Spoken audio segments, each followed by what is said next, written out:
Que mi taxista me secuestrara es la única razón por la que sigo viva. Aterricé en el aeropuerto tarde en la noche después de un viaje de negocios y pedí un taxi para que me llevara a casa. El conductor parecía normal al principio. Charlamos un poco sobre el clima mientras conducíamos por la ciudad. Luego pasó de largo la desviación hacia mi colonia. Me incliné hacia adelante y le dije que se había pasado mi calle. Siguió conduciendo como si yo no hubiera dicho nada. Alcé la voz y le pregunté a dónde iba. Fue entonces cuando oí cómo se ponían los seguros de todas las puertas a la vez. Agarré la manija de la puerta y tiré, pero no se abría. Saqué mi teléfono para llamar a la policía y él estiró el brazo hacia atrás y me lo arrebató de la mano. Empecé a gritarle, «Déjame salir de este coche ahora mismo». Se incorporó a la autopista que salía de la ciudad mientras yo golpeaba las ventanillas intentando que otros conductores notaran que algo iba mal, pero los coches pasaban demasiado rápido. Intenté patear la ventanilla, pero no se rompía. El conductor me miraba de reojo por el espejo retrovisor. «Por favor, necesita calmarse y escucharme», dijo con voz apremiante. «Estoy intentando ayudarla», le grité. «¿Ayudarme? Me estás secuestrando. ¿A dónde me llevas?». Agarró el volante con más fuerza y dijo que yo estaba en grave peligro y que necesitaba, por favor, solo escuchar. Busqué a mi alrededor cualquier cosa que pudiera usar como arma, pero el asiento trasero estaba completamente vacío, como si lo hubiera planeado hasta el último detalle. «¿Qué quieres de mí?», le exigí. «¿Dinero? Puedo transferirte dinero ahora mismo si me devuelves el teléfono y me dejas ir». Él negó con la cabeza y dijo que no se trataba de dinero, lo que hizo que se me helara aún más la sangre. Se me quebró la voz cuando empecé a llorar. «Por favor, tengo una hija. Me necesita». Se quedó completamente callado cuando dije eso y no habló durante varios minutos mientras seguíamos conduciendo. Condujimos otros 20 minutos mientras yo sollozaba tan fuerte que apenas podía respirar. Finalmente salió de la autopista y entró en una zona industrial con edificios oscuros y vacíos por todas partes. Entró en un estacionamiento detrás de una bodega abandonada y me di cuenta de que eso era todo. Iba a morir aquí y nadie encontraría mi cuerpo. Puso el coche en parking y se giró en su asiento con su teléfono en la mano. «Mire esto», dijo en voz baja.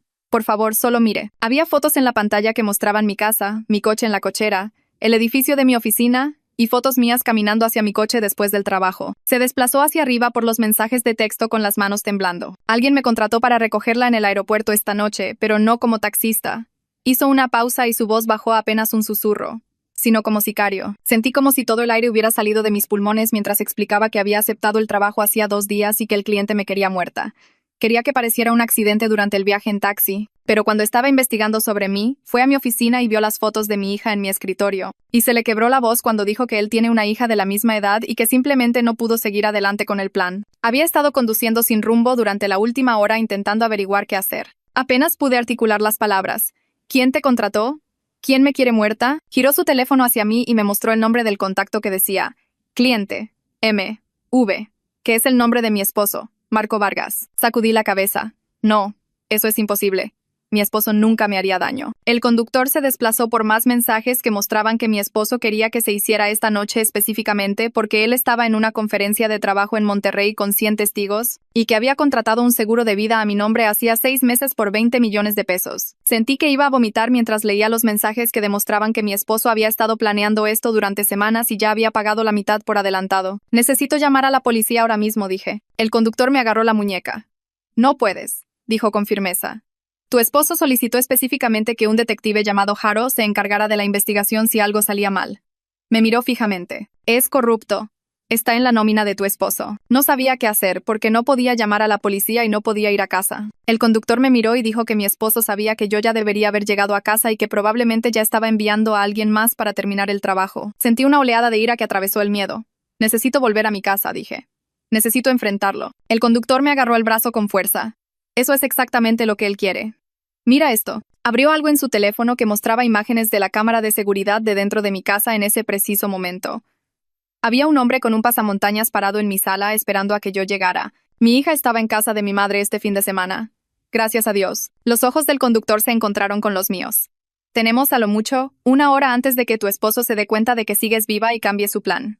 ¿Qué vas a hacer?». Me quedé mirando las imágenes de seguridad en su teléfono, viendo a ese hombre con el pasamontañas en mi sala, y todo mi cuerpo se quedó frío. El conductor volvió a poner el teléfono en mis manos y me dijo que necesitaba llamar a alguien en quien confiara completamente.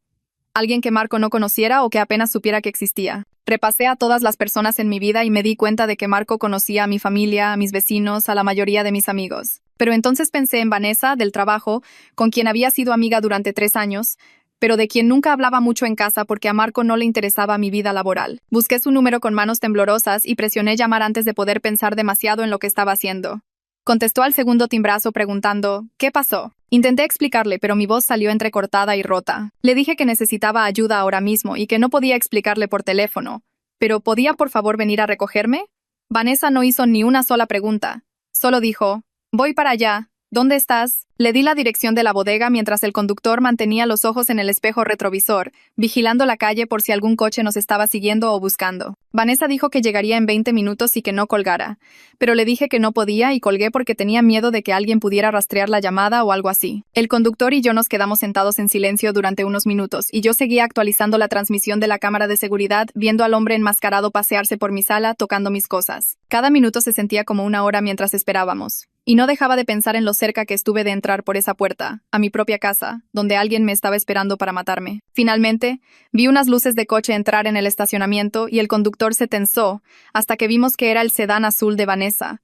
Se estacionó junto a nosotros y salió, con cara de confusión y miedo. Cuando se acercó a mi ventanilla y me vio llorando en el asiento trasero de un taxi, detrás de una bodega abandonada, abrió los ojos como platos. Abrí la puerta y prácticamente me caí. Vanessa me sujetó, preguntándome qué había pasado y si estaba bien. El conductor también salió y empezó a explicar rápidamente quién era y qué estaba pasando. Vi cómo la cara de Vanessa cambiaba de la confusión al shock y al horror absoluto mientras él le mostraba las mismas pruebas que me había mostrado a mí. Miró los mensajes, las fotos y la información de la póliza de seguro. Luego me miró con una expresión de fiereza y protección, y dijo que teníamos que llevarme a un lugar seguro ahora mismo. Nos quedamos allí, en el estacionamiento, tratando de decidir a dónde ir. Sugerí su apartamento, pero el conductor negó con la cabeza y dijo que Marco sabía dónde vivía Vanessa porque yo la había mencionado algunas veces a lo largo de los años. Vanessa confirmó que era cierto, que Marco me había dejado en su casa una o dos veces después de eventos del trabajo. El conductor sugirió un motel en las afueras de la ciudad, de esos que aceptan efectivo y no piden identificación, un lugar donde Marco nunca pensaría en buscarme. Vanessa aceptó de inmediato y dijo que se quedaría conmigo, que no me dejaría sola. El conductor me entregó su teléfono y me dijo que necesitaba tomar capturas de pantalla de todo en ese momento y enviármelo todo a mí misma antes de que Marco se diera cuenta de que algo había salido mal con su plan. Me subí al coche de Vanessa y empecé a trabajar lo más rápido que pude, abriendo cada mensaje y foto y guardándolos en mi correo electrónico mientras Vanessa conducía. Mis manos temblaban tanto que seguía presionando los botones equivocados. El conductor nos siguió en su taxi, y yo miraba constantemente hacia atrás para asegurarme de que seguía allí. Me tomó 15 minutos copiar todo y, para cuando terminé, estábamos entrando al estacionamiento de un motel deteriorado con un letrero de neón que parpadeaba. Vanessa me dijo que esperara en el coche y entró a pagar en efectivo por una habitación, mientras yo me quedaba sentada con el taxi del conductor a nuestro lado, vigilando la entrada del estacionamiento. Él se giró en su asiento y me dijo que su nombre en realidad era Noé, pero que no debía decirle ese nombre a nadie, y que después de esta noche iba a desaparecer, porque Marco también iría tras él una vez que averiguara lo que pasó. Le pregunté por qué me estaba ayudando y arriesgando su propia vida.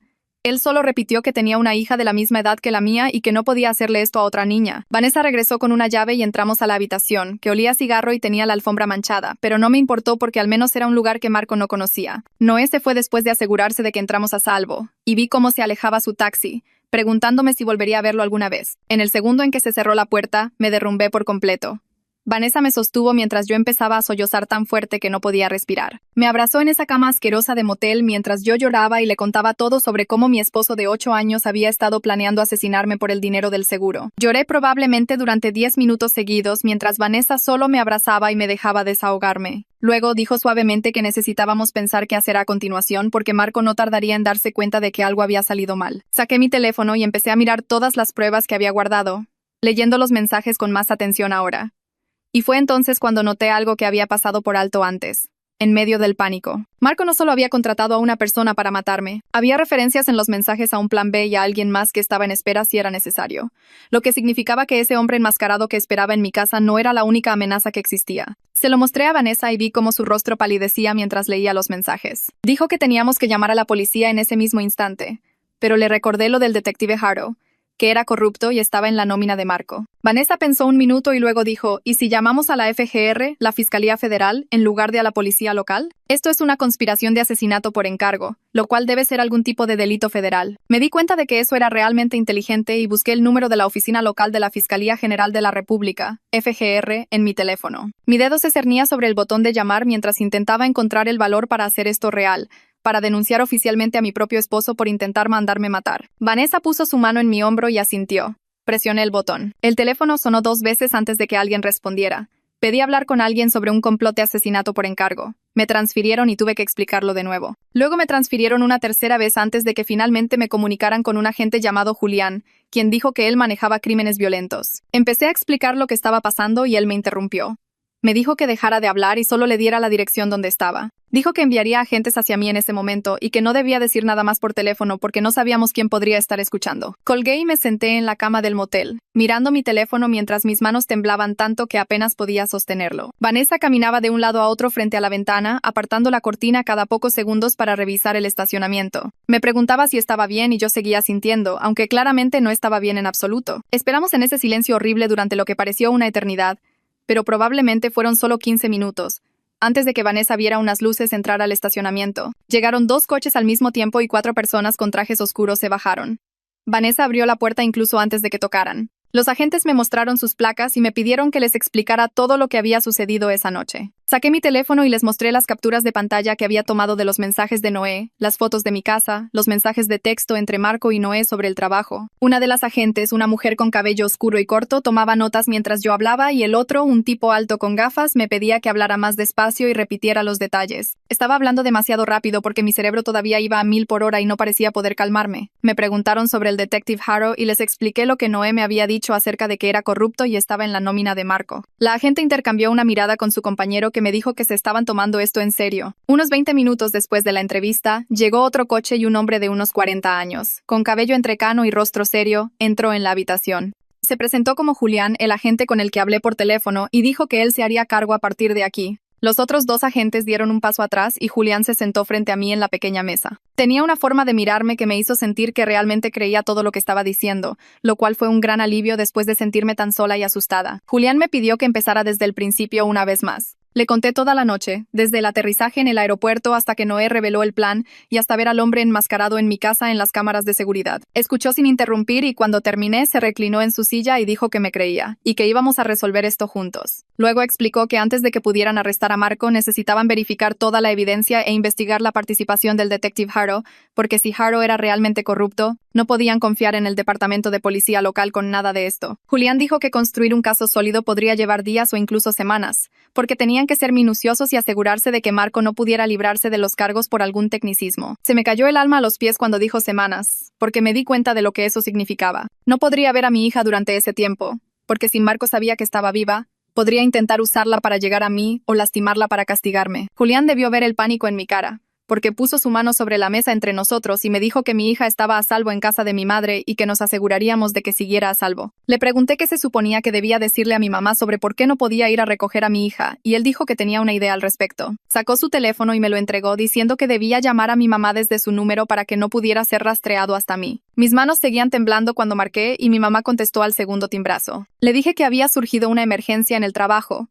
que tenía que viajar inesperadamente por un proyecto de último minuto, y que necesitaba que se quedara con mi hija un tiempo más. La voz de mi mamá se llenó de preocupación de inmediato y empezó a hacer preguntas sobre qué tipo de emergencia y por qué sonaba tan alterada. Tuve que mentir y decir que todo estaba bien, que solo estaba estresada por el trabajo y que le explicaría todo más tarde cuando volviera. Ella aceptó quedarse con mi hija, pero podía oír en su voz que sabía que algo andaba mal, y me mataba no poder decirle la verdad o ni siquiera hacerle saber que estaba bien. Cuando colgué, empecé a llorar de nuevo porque odiaba mentirle a mi mamá y odiaba no poder abrazar a mi hija y decirle que la amaba. Julián me dio un minuto para recuperarme, y luego dijo que estaba organizando que me quedara en una casa de seguridad que la FGR usaba para testigos en situaciones peligrosas. Vanessa dijo de inmediato que ella iba conmigo. Julián empezó a decir que no era necesario, pero Vanessa lo interrumpió y dijo que no estaba pidiendo permiso. Me sentí tan agradecida, porque no creía poder soportar estar sola en este momento. Y Vanessa ya había demostrado que dejaría todo para ayudarme, incluso cuando significaba ponerse a sí misma en peligro potencial. Julián asintió y dijo, está bien, que haría los arreglos para ambas. Seguimos a los coches de la FGR hasta una casa en un vecindario tranquilo a unos 30 minutos de distancia. Parecía una casa suburbana normal desde el exterior, pero por dentro tenía cámaras de seguridad y cerraduras reforzadas en todas las puertas y ventanas. Julián nos mostró el lugar y explicó que habría agentes cerca en todo momento y que no debíamos salir sin avisarles primero. Después de que Julián y los otros agentes se fueron, Vanessa y yo nos sentamos en el sofá de la sala y ninguna de las dos sabía qué decir. Estaba agotada, pero cada vez que intentaba cerrar los ojos veía la cara de Marco y me preguntaba cómo había pasado por alto todas las señales de que estaba planeando matarme. Vanessa se quedó despierta conmigo, aunque ya era más de medianoche, y empezamos a hablar sobre mi matrimonio. Me preguntó si había habido alguna señal de advertencia, y empecé a recordar pequeñas cosas que parecían normales en ese momento, pero que ahora se sentían aterradoras y equivocadas. El repentino interés de Marco en mi horario de trabajo durante los últimos meses, siempre preguntando exactamente cuándo llegaría a casa y qué ruta tomaría. Su insistencia en actualizar nuestras pólizas de seguro de vida hacía 6 meses, diciendo que necesitábamos mejor cobertura ahora que teníamos una hija. La forma en que había estado distante últimamente, pasando más tiempo en el trabajo y menos tiempo conmigo y nuestra hija, como si ya se estuviera distanciando. Vanessa escuchó y no me juzgó por no haberlo visto antes. Y me di cuenta de que había estado poniendo excusas por el comportamiento de Marco porque quería creer que nuestro matrimonio estaba bien. Hablamos hasta casi las 3 de la mañana antes de que finalmente me quedara dormida en el sofá. E incluso entonces me despertaba cada hora, en pánico. A la mañana siguiente, Julián llamó alrededor de las 8. Y pude notar por su voz que tenía noticias. Dijo que habían verificado la historia de Noé revisando sus registros telefónicos y transacciones financieras, y que habían encontrado pruebas de que el detective Harrow había estado recibiendo pagos de Marco durante los últimos 2 años a través de una empresa fantasma. Julián dijo que seguirían adelante con una investigación completa tanto de Marco como de Harrow, pero que yo necesitaba permanecer oculta porque Marco ya me había reportado como desaparecida a la policía esa mañana, afirmando que estaba preocupado porque nunca llegué a casa de mi viaje de negocios. Me sentí enferma al oír que Marco ya estaba haciendo el papelito de esposo preocupado, montando su actuación para cuando finalmente encontraran mi cuerpo. Julián dijo que debía evitar todo contacto con cualquier persona excepto él y Vanessa, y que definitivamente no debía entrar a redes sociales ni tratar de contactar a mis amigos. Después de colgar, no podía dejar de pensar en Marco, allá afuera, fingiendo estar preocupado por mí mientras probablemente estaba en pánico porque su plan había fallado. Vanessa me trajo su laptop y busqué noticias sobre mi desaparición y efectivamente allí estaba Marco en las noticias locales dando una entrevista. Hice clic en el video y verlo me dio ganas de vomitar. Marco estaba llorando, lágrimas de verdad rodando por su cara, rogando a cualquiera con información sobre mí que se presentara. Habló sobre cuánto me amaba y lo preocupado que estaba porque nuestra hija creciera sin su madre. Estaba interpretando el papel tan bien que, si no supiera la verdad, le habría creído por completo. Me di cuenta de que estaba preparando su acto de esposo afligido para cuando mi cuerpo fuera descubierto, asegurándose de que todos lo vieran como el viudo trágico y no como el monstruo que pagó para que me mataran. Vanessa miraba por encima de mi hombro y susurró que le daban ganas de atravesar la pantalla y darle un puñetazo. Más tarde esa tarde, Julián regresó a la casa de seguridad con una carpeta llena de fotos. Las extendió sobre la mesa de la cocina y explicó que habían obtenido imágenes de las cámaras de tráfico de alrededor del aeropuerto de la noche anterior. Las fotos mostraban el taxi de Noé saliendo del aeropuerto conmigo en el asiento trasero, pero también mostraban un coche diferente siguiéndonos, unos 3 coches más atrás. Julián señaló un sedán oscuro en las imágenes y dijo que el coche estaba registrado a nombre de un hombre llamado Nathaniel, que tenía antecedentes penales por asalto y cargos de armas. Explicó que esto confirmaba que había habido un plan de respaldo, que Marco había contratado al menos a 2 personas para asegurarse de que yo muriera anoche. Julián dijo que estaban buscando activamente a Nathaniel ahora, pero que aún no lo habían encontrado, lo que significaba que seguía ahí fuera, y podría estar intentando terminar el trabajo, ya que ya le habían pagado. Le pregunté a Julián qué pasaría si encontraban a Nathaniel antes de poder arrestar a Marco, y admitió que existía el riesgo de que Marco se diera cuenta de que algo salió mal y tratara de huir. Nos sentamos allí discutiendo opciones durante unos minutos, y entonces tomé una decisión que me asustó más que cualquier otra cosa hasta ahora. Le dije a Julián que quería llamar a Marco y fingir que todo estaba normal, para evitar que sospechara hasta que la FGR estuviera lista para arrestarlo. Julián pareció sorprendido y me preguntó si estaba segura de que podía manejar eso.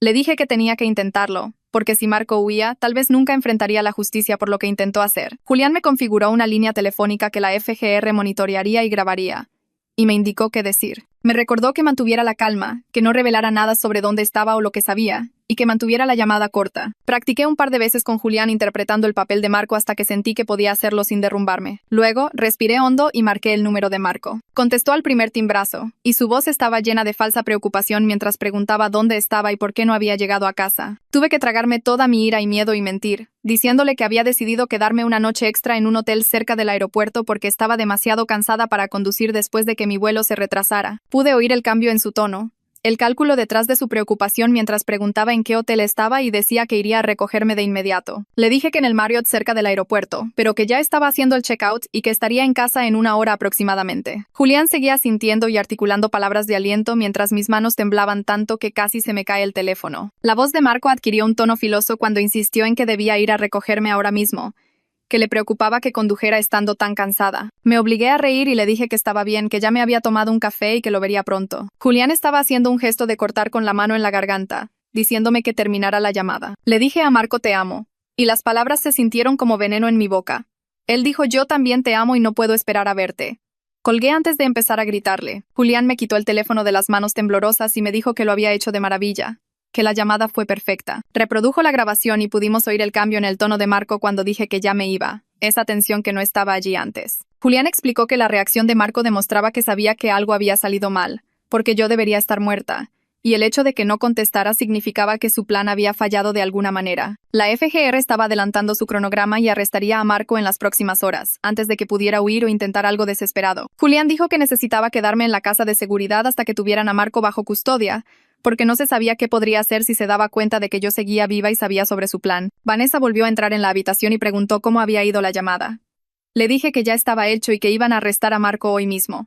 Me abrazó con fuerza y dijo que ya casi terminaba todo. Nos sentamos juntas en el sofá mientras Julián hacía llamadas telefónicas en la otra habitación, coordinando con su equipo.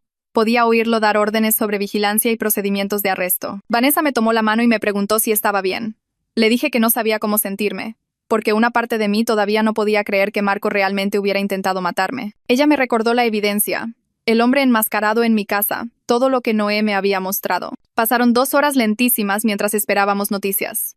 No podía comer ni quedarme quieta. Seguí caminando por la casa de seguridad mientras Vanessa intentaba distraerme poniendo una película que ninguna de las dos vimos. Finalmente el teléfono de Julián sonó y contestó rápidamente.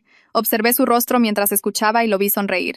Colgó y se volvió hacia mí con una enorme sonrisa. Habían arrestado a Marco en su oficina hacía unos 20 minutos, bajo cargos de conspiración para cometer homicidio y tentativa de homicidio. Julián dijo que Marco había estado en una reunión con clientes cuando los agentes de la FGR entraron y lo esposaron frente a todos. Inmediatamente pidió un abogado y se negó a decir nada más. Pero tenían pruebas suficientes para retenerlo y el fiscal confiaba en obtener una acusación formal. Sentí una ola masiva de alivio que me inundó y mis piernas simplemente cedieron. Colapsé en el sofá y comencé a llorar tan fuerte que no podía respirar. Vanessa se sentó a mi lado y me frotó la espalda mientras yo sollozaba. Julián me dio unos minutos y luego se acercó y se sentó frente a nosotras. Su rostro se había puesto serio de nuevo y sentí que se me revolvía el estómago. Dijo que tenían a Marco bajo custodia, pero que había un problema. Todavía no habían localizado a Nathaniel, el plan B, y existía una preocupación real de que aún pudiera intentar terminar el trabajo, ya que Marco ya le había pagado. Julián explicó que a los tipos como Nathaniel les enorgullecía completar los contratos y podrían verlo como una cuestión de reputación. Tendría que permanecer bajo custodia protectora hasta que lo encontraran. Pregunté cuánto tiempo podría llevar eso, y Julián dijo que no lo sabía, quizás días o semanas. Empecé a llorar de nuevo, porque eso significaba que todavía no podía ver a mi hija ni volver a mi vida normal. Vanessa preguntó si había algo que pudieran hacer para acelerar la búsqueda de este tipo. Julián dijo que tenían a todos los agentes disponibles buscándolo y habían emitido alertas en todas las estaciones de autobuses, estaciones de tren y aeropuertos. Los siguientes 3 días en la casa de seguridad fueron una tortura. Pasé cada minuto preocupándome por mi hija y enojándome cada vez más con Marco por hacernos pasar por esta pesadilla. Vanessa tuvo que volver al trabajo, pero venía a visitarme todas las tardes después de su turno. Me traía actualizaciones sobre lo que la gente en la oficina estaba diciendo. Todos estaban completamente conmocionados por el arresto de Marco. La historia había llegado a las noticias locales y la gente preguntaba por mí constantemente. Vanessa les dijo que yo estaba lidiando con una emergencia familiar y que volvería cuando pudiera. Dijo que algunas personas estaban chismeando e inventando teorías descabelladas, pero la mayoría de la gente solo estaba preocupada por mí. Le pregunté qué decían los compañeros de trabajo de Marco. Dijo que su socio comercial había emitido un comunicado diciendo que estaban cooperando plenamente con la investigación y que no tenían conocimiento de las actividades de Marco. Al tercer día me estaba volviendo loca por estar encerrada y no saber cuándo podría irme. Julián pasó por la tarde y pude ver en su rostro que tenía noticias incluso antes de que dijera algo. Habían encontrado a Nathaniel intentando salir del estado. Lo habían arrestado en una estación de autobuses tratando de abordar un autobús hacia la frontera con Estados Unidos con una identificación falsa. Cuando lo registraron, le encontraron un arma, y cuando registraron su apartamento, encontraron fotos de vigilancia mías y de mi hija. Julián me mostró algunas de las fotos en su tableta y sentí que me iba a enfermar. Había fotos de mi hija jugando en el patio de mi mamá, caminando hacia la escuela, sentada en un salón de clases a través de una ventana. Este hombre había estado vigilando a mi bebé y planeaba lastimarla si no podía llegar a mí. Corrí al baño y vomité. Vanessa entró y me sostuvo el cabello mientras yo lloraba sobre el inodoro. Julián esperó hasta que salí y luego me dio la buena noticia. Con Marco y Nathaniel bajo custodia, podía dejar la casa de seguridad y comenzar a reconstruir mi vida. Aún debía tener cuidado hasta el juicio, pero la amenaza inmediata había terminado. Inmediatamente pregunté si podía ir a buscar a mi hija. Julián dijo que sí, y que había organizado una escolta de la FGR solo para estar seguros. Llamé a mi mamá de inmediato y le dije que iba a buscar a mi hija hoy. Mi mamá comenzó a llorar y a exigir saber qué había estado pasando y por qué me había ido durante casi una semana. Le dije que le explicaría todo cuando llegara allí. Empaqué las pocas cosas que tenía en la casa de seguridad y Vanessa condujo mientras un agente de la FGR nos seguía en otro coche. Todo el camino a casa de mi mamá no dejaba de pensar en cómo le iba a explicar algo de esto a mi hija. Solo tenía 5 años. ¿Cómo le dices a una niña de 5 años que su padre intentó mandar matar a su madre? Cuando llegamos a la casa de mi mamá, vi a mi hija jugando en el jardín delantero. En el segundo en que vio mi coche, soltó sus juguetes y corrió hacia mí. Salí y me arrodillé, y ella se estrelló contra mí. La abracé tan fuerte y comencé a llorar de nuevo. Ella se apartó y me miró a la cara con expresión de confusión. Me preguntó por qué estaba llorando y dónde había estado. Le dije que mami tuvo que ocuparse de algunas cosas de adultos, pero que ya estaba aquí y la había extrañado muchísimo. Me abrazó de nuevo y dijo que ella también me había extrañado. Mi mamá salió al porche, pálida y preocupada. Podía ver que había estado llorando. Mi hija volvió corriendo a sus juguetes y mi mamá me hizo entrar. Vanessa se quedó afuera con mi hija mientras mi mamá me llevaba a la cocina. Exigió la verdad ahora mismo sobre lo que estaba pasando. Me senté en la mesa de su cocina y le conté todo. Empecé con el taxista y la evidencia que me mostró. Y vi cómo la cara de mi mamá pasaba de la confusión al shock y a una palidez total. Cuando llegué a la parte en que Marco contrató a alguien para matarme, se llevó la mano a la boca. Le conté sobre la investigación de la FGR y el arresto de Marco, y sobre Nathaniel acechando a mi hija. Para cuando terminé, mi mamá parecía furiosa. Dijo que nunca confió completamente en Marco y que siempre pensó que algo no estaba bien con él. Dijo que había habido pequeñas cosas a lo largo de los años que le molestaban, pero nunca había dicho nada porque yo parecía feliz. Deseé tanto haber escuchado sus instintos en lugar de ignorar las señales de alerta. Hablamos durante otra hora mientras mi hija jugaba en el jardín. Mi mamá me preguntó qué iba a hacer ahora. Le dije que no podía volver a mi casa. Seguía siendo la escena de un crimen, e incluso si no lo fuera, no podía soportar la idea de estar en el lugar donde Marco había planeado mi asesinato. Mi mamá se ofreció a dejarnos quedar con ella, pero su casa era pequeña y yo sabía que necesitábamos nuestro propio espacio. Vanessa entró e inmediatamente se ofreció a dejarnos a mí y a mi hija quedarnos con ella todo el tiempo que necesitáramos. Tenía una habitación de invitados y dijo que le encantaría la compañía. Acepté agradecida y la abracé. Sabía que necesitaba encontrar un nuevo lugar para vivir y reiniciar mi vida por completo, pero tener un lugar seguro donde quedarme mientras resolvía las cosas lo era todo. La semana siguiente se convirtió en una confusión de salas de conferencias y documentos legales. Me reuní con agentes de la FGR que hacían las mismas preguntas una y otra vez mientras tomaban notas. Me senté con fiscales que me explicaron lo que sucedería en el tribunal. Vanessa vino conmigo a cada reunión porque no podía soportar hacerlo sola. El miércoles Vanessa me llevó a conocer a una abogada de divorcios llamada licenciada Carla, de quien dijo que era la mejor de la ciudad. Carla tenía el pelo oscuro y corto, vestía un traje elegante y me estrechó la mano con firmeza. Escuchó toda mi historia sin interrumpir, luego se reclinó en su silla y sonrió. Dijo que teníamos el caso de divorcio más sólido que había visto en años y que iba a solicitar el divorcio de emergencia y la custodia completa de inmediato. Carla explicó que el arresto de Marco nos daba enormes ventajas, porque ningún juez le daría la custodia a alguien que enfrenta cargos de intento de homicidio. Empezó a sacar formularios en su computadora allí mismo y a hacerme preguntas sobre nuestros bienes y cuentas bancarias. Respondía todo mientras intentaba no pensar en cómo estaba terminando mi matrimonio con un hombre que intentó matarme. 2 días después, Carla me llamó a la casa de seguridad y dijo que el abogado de Marco la había contactado. Puse el teléfono en altavoz para que Vanessa pudiera oír. Carla dijo que Marco quería resolver el divorcio rápidamente y que me daría un buen trato si yo aceptaba no testificar en su contra en su juicio penal. Literalmente me reía a carcajadas ante eso. Vanessa también se rió y negó con la cabeza. Le dije a Carla que le informara al abogado de Marco que absolutamente iba a testificar y que quería cada centavo en el divorcio, porque Marco intentó asesinarme por dinero. Carla dijo que había entregado mensajes más duros antes y colgó. Vanessa chocó los 5 conmigo y dijo que estaba siendo una cabrona, en el buen sentido. No me sentía como tal, pero me sentía lo suficientemente enojada como para luchar por lo que merecía. El lunes siguiente, Julián llamó y me pidió que fuera a su oficina para prepararme para la audiencia ante el gran jurado o audiencia de vinculación a proceso, dependiendo del sistema. Conduje hasta allí con mi escolta de la FGR y me reuní con Julián en una pequeña sala de conferencias. Tenía carpetas esparcidas por la mesa con pestañas por todas partes. Julián se sentó frente a mí y comenzó a repasar la cronología de todo lo que sucedió. Me mostró registros telefónicos, estados de cuenta bancarios y correos electrónicos que nunca antes había visto. Fue entonces cuando supe detalles que no conocía. Marco había estado investigando sicarios en línea durante 3 meses antes de encontrar a Noé. Había sacado la póliza de seguro de vida falsificando mi firma en la solicitud. Julián me mostró la firma y se veía exactamente como la mía, pero yo sabía que nunca la había firmado. La peor parte fue descubrir que Marco había investigado cómo actuar como un esposo afligido. Julián me mostró el historial de navegación de Marco con búsquedas como ¿cuánto tiempo deben esperar los viudos para salir con alguien? Y grupos de apoyo para viudos cerca de mí. Me sentí enferma al leerlo. Julián siguió revisando la evidencia mientras yo trataba de no vomitar. Dijo que el jurado escucharía todo esto y más. Me dijo que necesitaba estar lista para testificar sobre la noche en que Noé me recogió y me mostró la evidencia en su coche. La audiencia de vinculación a proceso tuvo lugar 3 días después en un juzgado del centro. Llevaba un sencillo vestido negro que Vanessa me ayudó a elegir. Julián me guió por el edificio y entramos a una sala donde un juez y varias personas me miraban. Me senté en el banquillo de los testigos, puse la mano sobre la Biblia y juré decir la verdad. Entonces le conté todo. Describí cómo me subí al taxi y me di cuenta de que algo andaba mal. Expliqué cómo vi los mensajes en el teléfono de Noé y me enteré de que mi esposo había contratado a alguien para matarme. Les hablé de la póliza de seguro, del detective corrupto y del hombre enmascarado que me esperaba en mi casa. Algunos miembros de la sala parecían conmocionados. Una mujer tenía lágrimas en los ojos.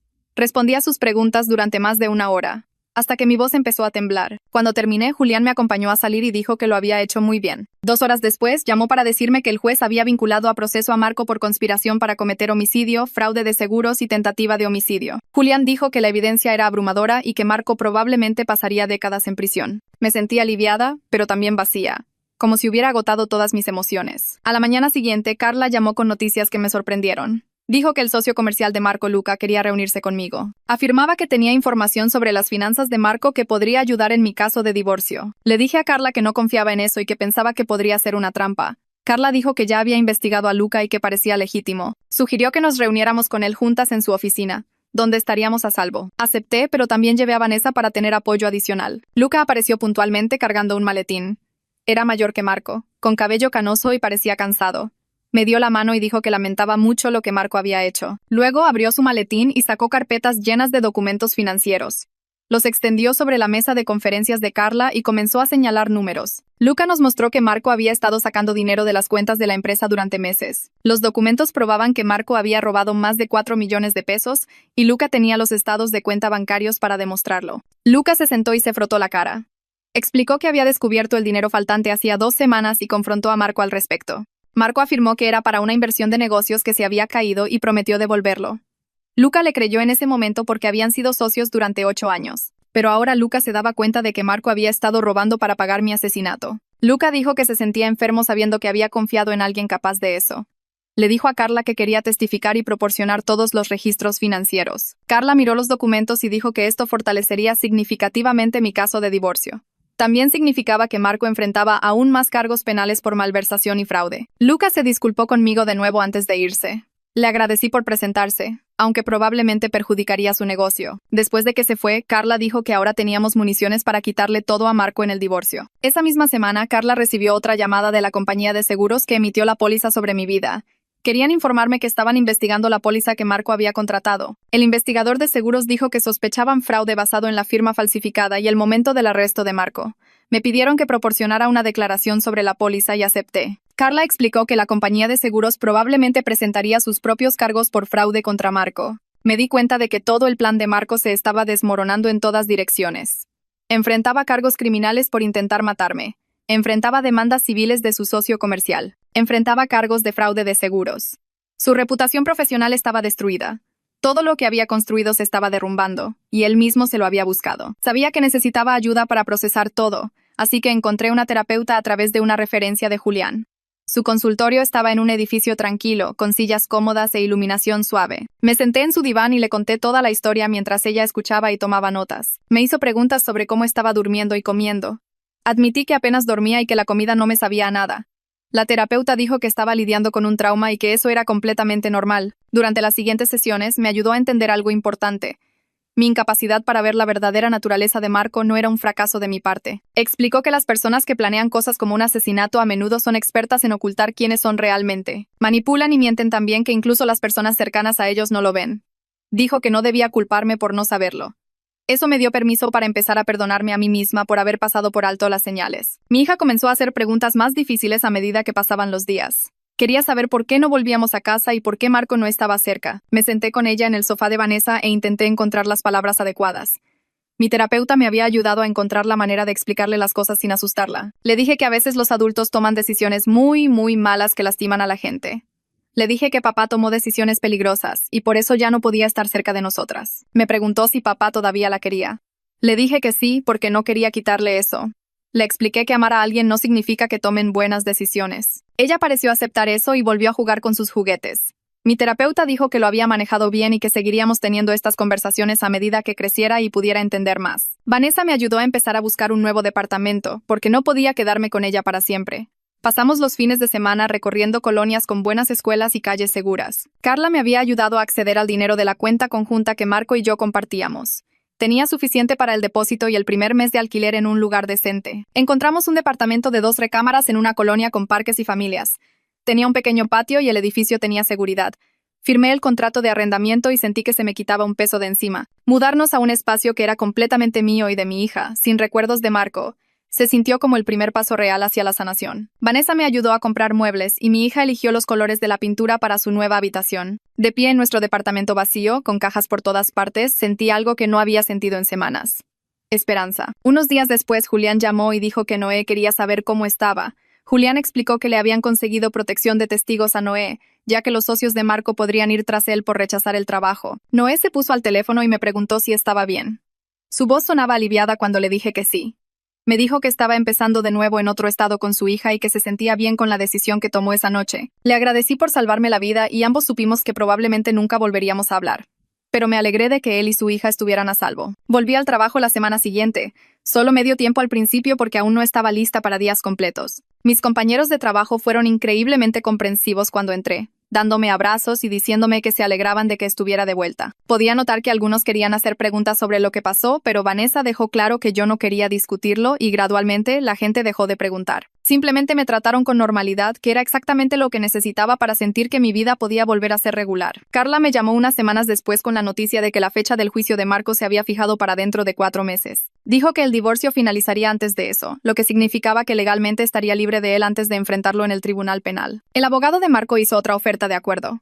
Esta vez mucho más favorable para mí, con mejores condiciones de custodia y división de bienes. Carla dijo que claramente estaban tratando de que suavizara mi testimonio contra Marco en el caso penal. Le dije que absolutamente no, y que quería llevar todo a juicio porque Marco no merecía ningún favor de mi parte. Una contadora forense llamada Hailey, que estaba trabajando en el caso, me llamó para una reunión y me mostró lo que había descubierto. Marco había estado planeando esto durante más de un año, no solo 6 meses como pensamos inicialmente. Mostró historiales de navegación donde investigaba los requisitos de las pólizas de seguro de vida.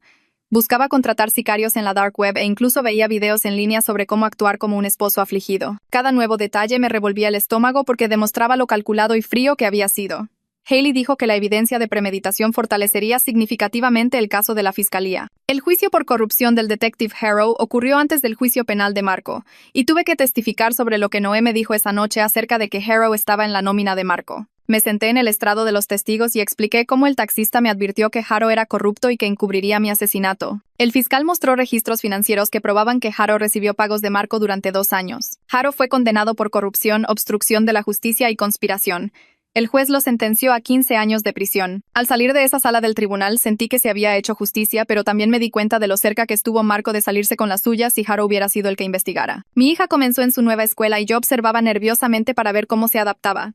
Hizo amigos rápidamente, llegando a casa emocionada por los niños que conoció y las actividades que hizo. Me sentí agradecida de que pareciera resiliente a pesar de todo lo que habíamos pasado. Su maestra me llamó a un lado una tarde y me dijo que mi hija había mencionado que su papá estaba en problemas. Tuve que explicarle los conceptos básicos de nuestra situación para que la escuela pudiera brindarle el apoyo adecuado si lo necesitaba. La maestra fue comprensiva y dijo que estarían atentos a cualquier señal de que estuviera batallando. Llegó el juicio de divorcio, y fue brutal estar sentada allí mientras el abogado de Marco intentaba pintarme como una vengativa. Afirmó que estaba exagerando el peligro en el que estuve y que intentaba castigar a Marco injustamente. Carla destruyó sus argumentos presentando la evidencia criminal que demostraba que Marco literalmente contrató a alguien para matarme. Le explicó al juez los mensajes, el fraude del seguro, el plan de respaldo con Nathaniel. El juez me otorgó la custodia completa, la casa, la mayoría de nuestros bienes y ordenó a Marco pagar la manutención de los hijos incluso desde la prisión. Marco se quedó sentado con la cara impávida durante todo el proceso, y sentí que se me quitaba un peso de encima sabiendo que mi hija y yo estábamos legalmente protegidas. El juicio penal de Marco comenzó 2 meses después,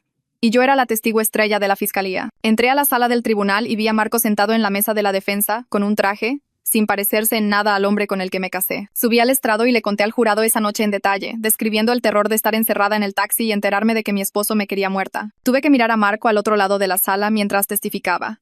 Él me miró con una expresión fría que me hizo darme cuenta de que nunca lo conocí realmente. El hombre con el que pensé que me había casado era solo una máscara que ocultaba a alguien capaz de asesinar. Noé testificó por enlace de video desde su nueva ubicación, con el rostro parcialmente oscurecido por protección.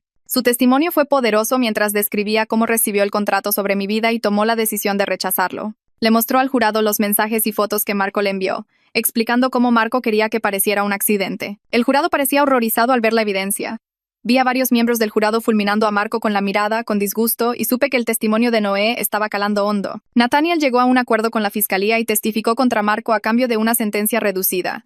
Admitió que Marco lo contrató como respaldo en caso de que el taxista fallara. Nathaniel describió cómo esperó en mi casa con un arma, planeando hacerlo parecer un allanamiento de morada que salió mal. El fiscal se aseguró de que el jurado entendiera cuán minuciosamente Marco planeó mi muerte, con múltiples contingencias y planes de respaldo. El testimonio de Nathaniel demostró que Marco no estaba actuando impulsivamente, sino que había orquestado un elaborado plan de asesinato con múltiples partes móviles. Lucas subió al estrado a continuación y le explicó al jurado los registros financieros que mostraban que Marco robó más de 4 millones de pesos de su empresa durante el último año. Llevó hojas de cálculo y estados de cuenta bancarios que mostraban exactamente a dónde fue el dinero, incluyendo 800,000 pesos para Noé por el trabajo y otros 600,000 pesos para Nathaniel como respaldo. El fiscal le pidió a Luca que explicara cómo Marco ocultó el robo, y Luca describió facturas falsas y gastos inventados que Marco creó para cubrir sus huellas. El abogado de Marco intentó interrogar a Luca, pero no pudo discutir con el rastro de papel que estaba justo allí, frente a todos. La investigadora de seguros testificó después de Luca y explicó cómo Marco falsificó mi firma en la póliza de seguro de vida hacía 6 meses. Le mostró al jurado la solicitud con mi firma falsa junto a la real de Marco y explicó cómo Marco eligió específicamente una póliza que pagaba el doble por muerte accidental. El fiscal sostuvo los documentos de la póliza y le pidió a la investigadora que le dijera al jurado qué significaba esto.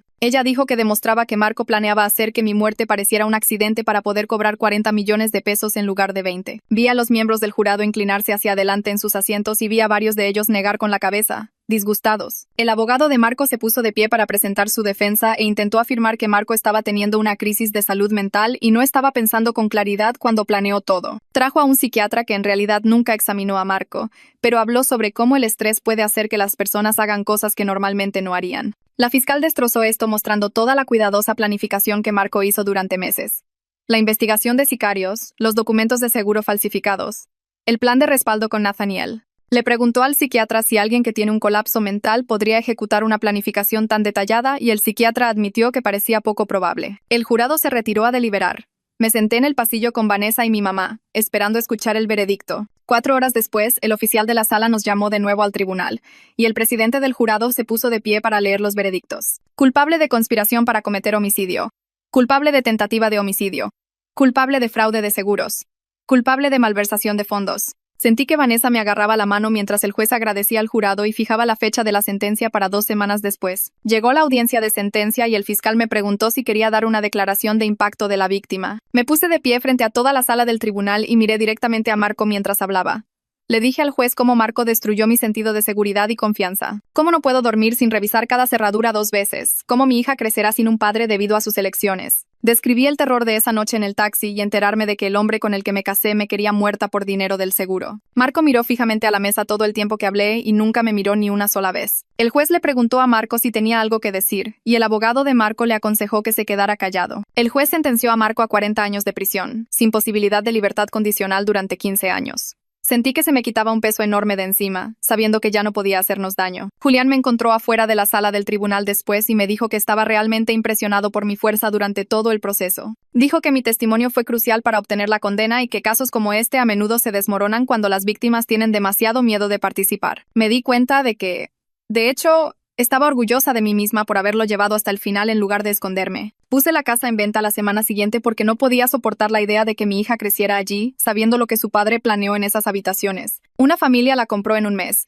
y usé el dinero para dar el enganche de un departamento más grande en una colonia aún mejor, con excelentes escuelas. Creé un fondo universitario para mi hija con la mayor parte de lo que quedaba y puse el resto en ahorros para reconstruir nuestra seguridad financiera. Vanessa vino a ayudarme a desempacar cajas en el nuevo departamento y me dijo que estaba orgullosa de cómo había manejado todo. Empezamos a cenar juntas todos los miércoles por la noche con mi hija, y estos momentos normales de amistad y risas me ayudaron a recordar que la vida realmente podía volver a ser buena. Mi hija me preguntó una noche si podía visitar a Marco en la prisión, y tuve que tomar la decisión realmente difícil de decir que no. Hablé con mi terapeuta al respecto, y ella dijo que mi hija necesitaba estabilidad y seguridad más que contacto con alguien que intentó matar a su madre. Quizás cuando sea mayor pueda tomar esa decisión por sí misma, pero ahora mismo necesito protegerla. 6 meses después del juicio, mi jefa me llamó a su oficina.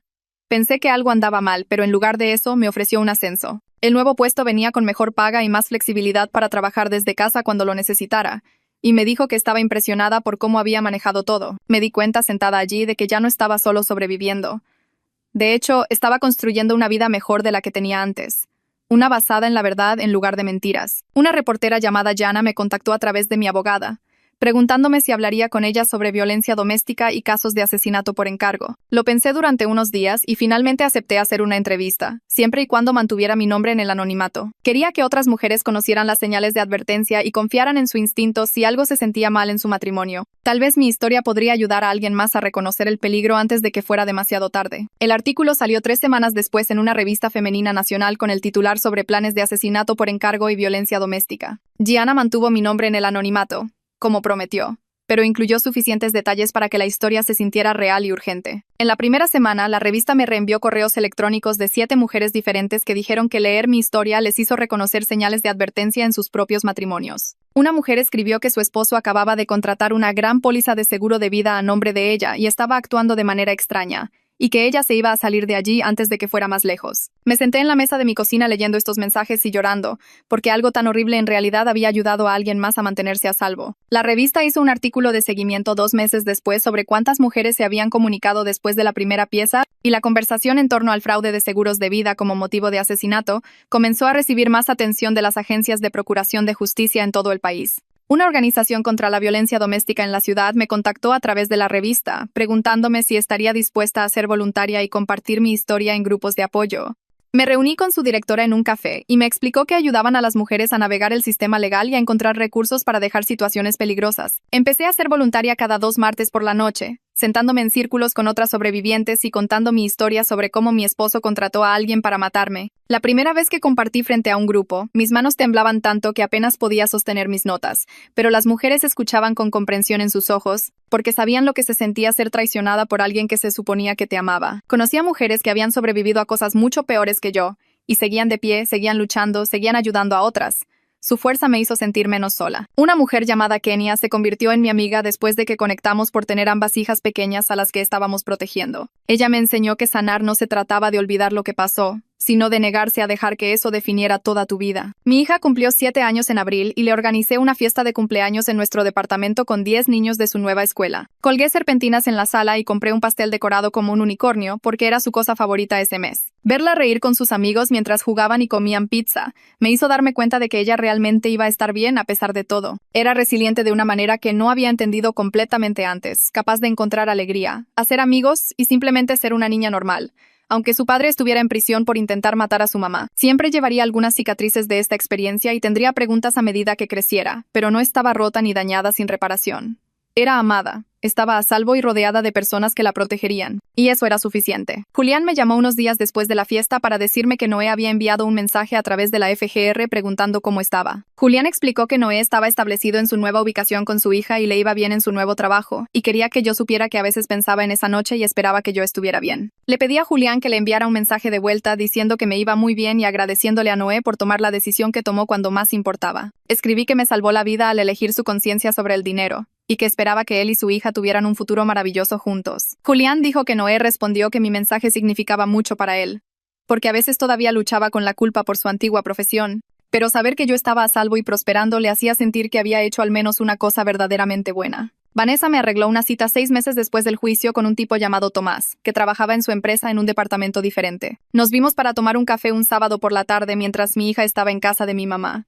Me sentí extraña y nerviosa de una manera que no había experimentado desde que era adolescente. Tomás fue amable y fácil para conversar, preguntando sobre mi trabajo y mi hija sin entrometerse en mi vida personal. Cuando preguntó sobre mi divorcio, le di la verdad básica, que mi exesposo estaba en prisión y que había sido una situación difícil.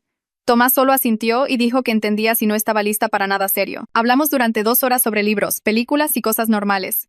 Y se sintió bien recordar que podía tener una conversación normal con un hombre sin miedo. Acordamos seguir siendo amigos y tal vez intentar salir de nuevo más tarde, cuando estuviera más lista. Y aunque no pasó nada romántico, toda la experiencia me recordó que la vida normal todavía era posible para mí. Un año después de la condena de Marco, me invitaron a hablar en una conferencia sobre los derechos de las víctimas en la capital del estado. Los organizadores me querían en un panel sobre cómo sobrevivir a un intento de asesinato por parte de un cónyuge. Aunque la idea me aterraba, acepté porque quería ayudar a otras personas a entender por lo que pasan las sobrevivientes. Me paré en un escenario frente a unas 300 personas y conté mi historia de principio a fin, incluidas las partes de las que era más difícil hablar, como el hecho de que nunca sospeché de Marco y cómo el taxista me salvó la vida. Cuando terminé, todo el público se puso de pie y aplaudió.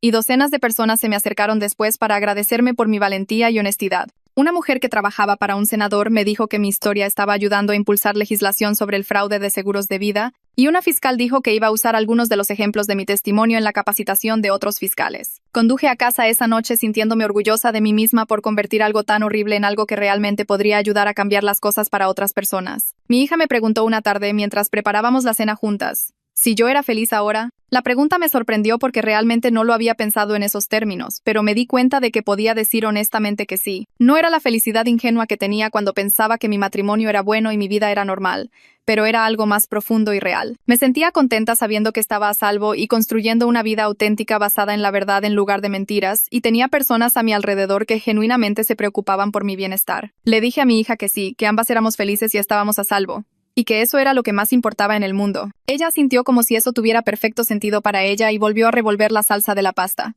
Y me sentí agradecida de que pudiera hacerme esa pregunta y obtener una respuesta honesta. Carla me llamó 3 meses después para decirme que Marco había presentado una apelación a su condena. Explicó que esto era completamente esperado y sucedía en casi todos los casos penales, pero era poco probable que tuviera éxito dada la abrumadora evidencia que hubo en el juicio. Sentí un pico de ansiedad cuando me lo dijo por primera vez, preocupada de que de alguna manera Marco pudiera salir o conseguir un nuevo juicio. Pero luego me di cuenta de que él ya no podía lastimarme. Estaba en prisión cumpliendo una sentencia de 40 años. Y yo había reconstruido toda mi vida sin él. Incluso si presentaba 100 apelaciones, él seguía encerrado y yo seguía libre y a salvo. La ansiedad se desvaneció tan rápido como llegó, reemplazada por esta certeza tranquila de que Marco ya no tenía ningún poder sobre mi vida o la vida de mi hija. Vanessa me llamó una noche, completamente emocionada, para decirme que su novio le había propuesto matrimonio y que quería que yo fuera su dama de honor principal. Grité de felicidad por ella y pasamos 2 horas al teléfono hablando de planes de boda, compras de vestidos y todas las cosas normales y alegres que vienen con un compromiso. Planear su boda con ella durante los siguientes meses fue sanador de maneras que no esperaba, recordándome que el amor podía ser real, bueno y saludable. Le ayudé a elegir las flores, probé muestras de pastel con ella y la escuché estresarse por la asignación de mesas.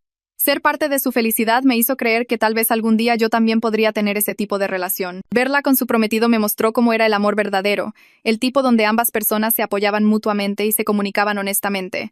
No se parecía en nada a lo que tuve con Marco. 2 años después de esa terrible noche en el taxi, compré mi propia casa. No era enorme, solo 3 recámaras en una buena colonia con escuelas decentes cerca y un pequeño patio trasero, pero era mía. La pagué con mi propio dinero de mi trabajo y del acuerdo de divorcio. De pie en la sala vacía el día del cierre, sentí una sensación de logro que era difícil de expresar con palabras. Había sobrevivido a alguien que intentó matarme. Me divorcié de él, testifiqué en su contra, reconstruí mi carrera, crié a mi hija, y ahora era dueña de mi propia casa. Cada habitación representaba seguridad, independencia y la vida que había construido a través de mi propia fuerza y elecciones. Mi hija corrió por la casa vacía eligiendo qué habitación quería, y supe que íbamos a estar bien aquí, que esta casa solo albergaría buenos recuerdos, risas y el futuro que estábamos creando juntas. Unos meses después de mudarnos, mi hija preguntó si podíamos plantar un jardín en el patio trasero. Compré plantas de tomate, hierbas y algunas flores en el vivero, y pasamos un sábado por la tarde cavando en la tierra juntas. Ella usaba sus guantes de jardinería rosas y no paraba de preguntarme qué plantas crecerían más rápido porque quería verlas hacerse grandes. Le mostré cómo cavar los hoyos y colocar con cuidado cada planta en el suelo, y trabajamos codo con codo bajo el cálido sol durante horas. Estaba apisonando la tierra alrededor de una planta de tomate cuando me miró y dijo: «Estoy orgullosa de ti por ser valiente». Dejé lo que estaba haciendo y le pregunté a qué se refería. Explicó que sabía que algo malo había pasado con su papá, que él había intentado lastimarme y que yo había sido lo suficientemente fuerte como para mantenernos a ambas a salvo. Sentí que se me formaban lágrimas porque no me di cuenta de que entendía tanto sobre lo que habíamos pasado. Le pregunté si estaba asustada o triste por eso, y ella negó con la cabeza. Dijo que no estaba asustada porque yo nos había protegido y nos había hecho un hogar seguro. Me veía como alguien fuerte en lugar de alguien rota, como alguien que luchó por ella en lugar de alguien que se vino abajo, y eso lo significaba todo para mí. 3 años después de esa noche en el taxi, llevé a mi hija a tomar un helado para celebrar. Nos sentamos en nuestra heladería favorita con enormes copas frente a nosotras, y le dije lo orgullosa que estaba de lo lejos que ambas habíamos llegado. Acababa de recibir otro ascenso en el trabajo que venía con un gran aumento. Ella sacaba puras 10, las calificaciones más altas en la escuela, y había hecho amigos maravillosos. Vivíamos en una casa hermosa que era completamente nuestra.